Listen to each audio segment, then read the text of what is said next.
Okay, this is a PC part detector by Gerard Bentley myself. Last year, I had the opportunity to take a coding class in my school. We learned Python and created simple games with the Turtle module. I always wanted to learn how to program, but never really got the chance to. I took this as a perfect opportunity. Besides for what we did in class, I went on my own working on personal projects such as Space Invader games and watching tutorials about learning Python. It brought me to where I was before I started this project, able to write lengthy and complicated scripts on my own. I did not really know much about computer vision and AI. I knew what the concepts were, but I never actually had any experience. As I was brainstorming ideas, I looked to my right into my PC. I thought to myself about how people new to PC building might confuse parts with each other or just do not know what they are. So I decided my project to detect PC parts. In order to gather the data, I used a Bing image search API. It was a lot faster than manually scraping the internet for images and downloading them.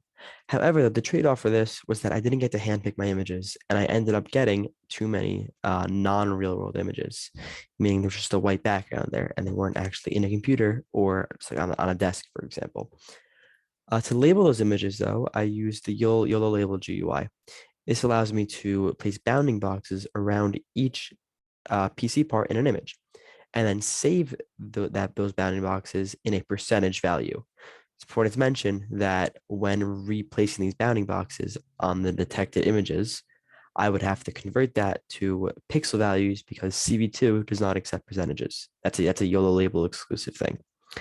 When labeling the GPUs, I also labeled each fan within each GPU. So if there are about two to three fans per GPU, so that means the fans class actually got a lot more training than every other class and performed a lot and can perform a lot better. The RAM, I tried to label each RAM stick individually, but in cases where I couldn't, I just did the entire area. So for my testing set, I used about 30% of my data set, and for my training set, which I trained the neural network on, I used about 70%. I also used the YOLO v4 tiny model instead of the YOLO v4 because it ran faster and the training went faster with it, as opposed to a much larger neural network. Darknet is basically the host for YOLO. So I used Darknet for training, but then when I evaluated each image, actually, I used CV2. So I used about 590 images, 84 CPUs, 107 GPUs, 117 motherboards, 99 power supplies, 88 fans. Like I mentioned before, though, with this actual number is a lot larger for the amount of labels because of the graphics cards. And then I also used 95 pictures of RAM. When tested with uploaded images and images from webcam, promising results were produced. The first test was with a fan, and the fan was predicted correctly with 99% confidence, first try. However, sometimes it would predict a fan or CPU when there was none there. This pattern was the same for uploaded images.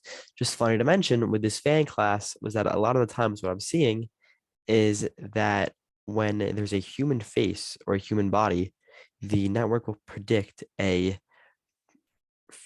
a fan or a power supply, even though there was no humans in the test in the training set that at all. There was no pictures of any humans. So seemingly there must be some similarities between fans, power supplies, and humans.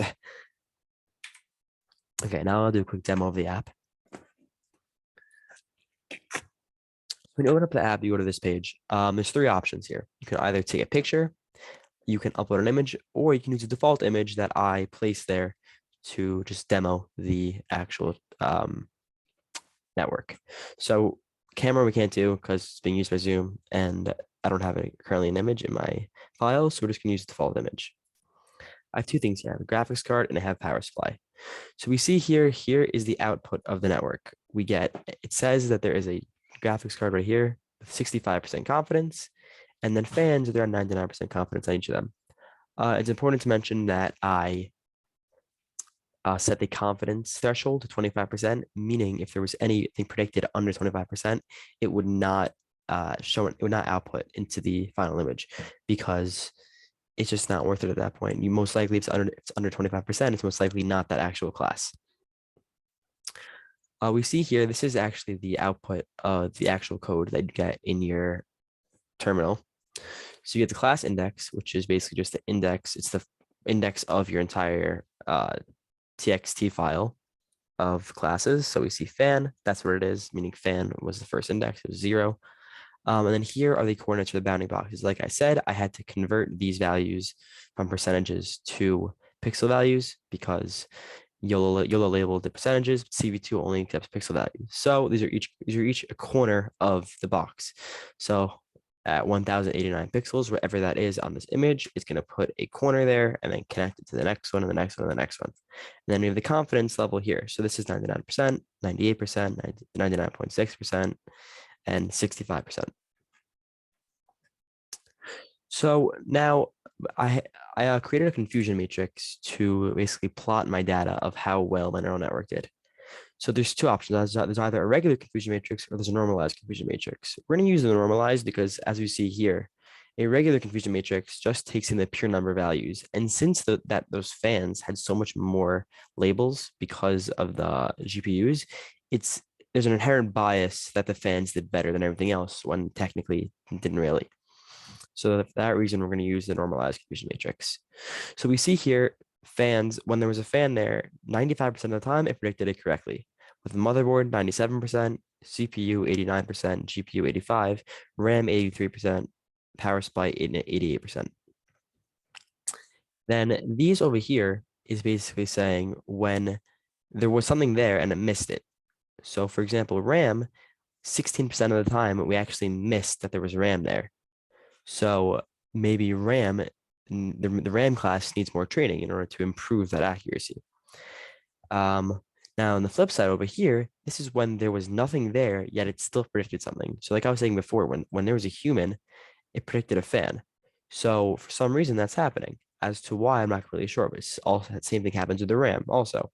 RAM and fans seemingly have a very high percentage of when nothing's there to guess that actual class is still there, which is something you don't necessarily want in a finalized product. You want it to be perfect, or as perfect as perfect can be.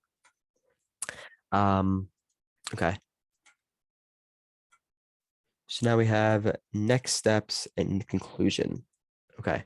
So if done again, I would increase the dataset size and label things differently. For example, there wasn't a consistent labeling method with the RAM, like I said before.